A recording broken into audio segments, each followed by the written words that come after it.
मुंबई में लोकल ट्रेनों में श्रृंखलाबद्ध बम विस्फोटों के करीब 9 साल बाद विशेष अदालत ने मामले में 12 दोषियों को सजा सुनाई। 12 में से 5 दोषियों को फांसी की सजा सुनाई गई है, जबकि 7 दोषियों को उम्र कैद की सजा दी गई है।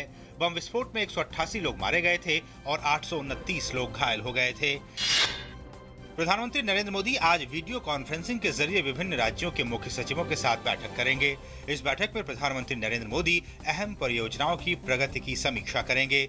मुख्य सचिवों के साथ होने वाली ये बातचीत प्रगति प्लेटफॉर्म पर होगी।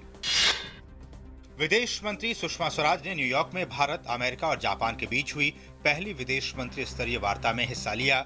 सुषमा स्वराज ने कहा कि बैठक में सामरिक, राजनीतिक, आर्थिक और सुरक्षा जैसे अहम बिंदुओं पर चर्चा हुई। बैठक के बाद जारी संयुक्त वक्तव्य में सामुद्रिक सुरक्षा और आपदा से निपटने के लिए मिलकर काम करने का आह्वान किया गया। रक्षा मंत्री मनोहर पर्रिकर ने आज मुंबई की नौसेना गोदी में मिसाइल विध्वंसक पोत INS कोच्चि देश को समर्पित किया। इसे नौसेना के डिजाइन निदेशालय ने डिजाइन किया है और मुंबई में मझगांव जहाज निर्माण लिमिटेड ने बनाया है। जहाज की लंबाई 164 मीटर और चौड़ाई 17 मीटर है। INS कोच्चि कई आधुनिकतम हथियारों और सेंसर से लैस है। इसमें स्वदेशी उपकरण भी लगे हुए हैं।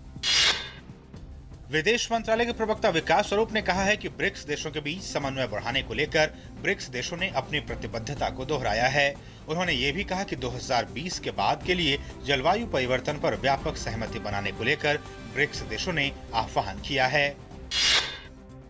बिहार विधानसभा चुनाव के पहले चरण के लिए चुनाव प्रचार पूरे जोरों पर है। इस बीच भाजपा अध्यक्ष अमित शाह भी राज्य में पार्टी के चुनाव प्रचार को धार देने के लिए सप्ताह भर के राज्य के दौरे पर हैं।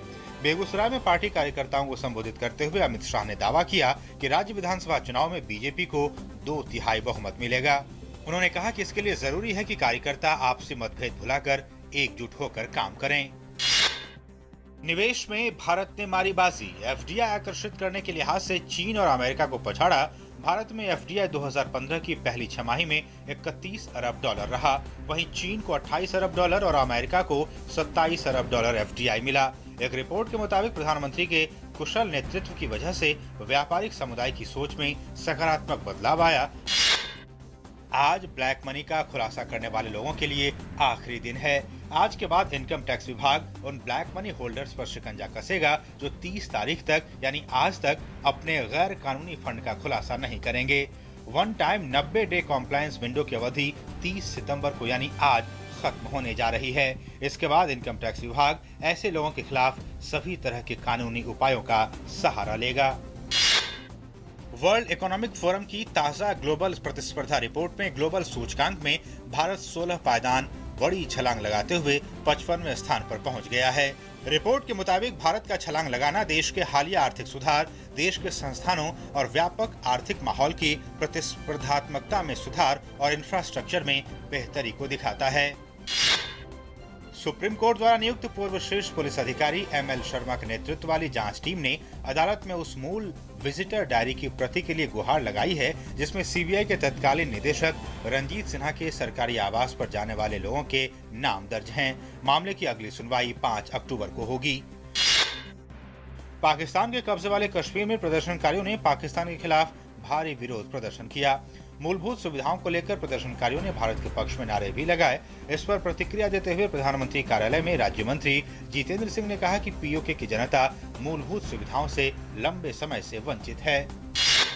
नए संविधान में अपनी अनदेखी से नाराज मधेसी और थारू समुदाय का विरोध प्रदर्शन नेपाल के तराई क्षेत्रों में लगातार बढ़ता जा रहा है। अब इसका बुरा प्रभाव राजधानी काठमांडू के सामान्य जनजीवन पर भी पड़ने लगा है।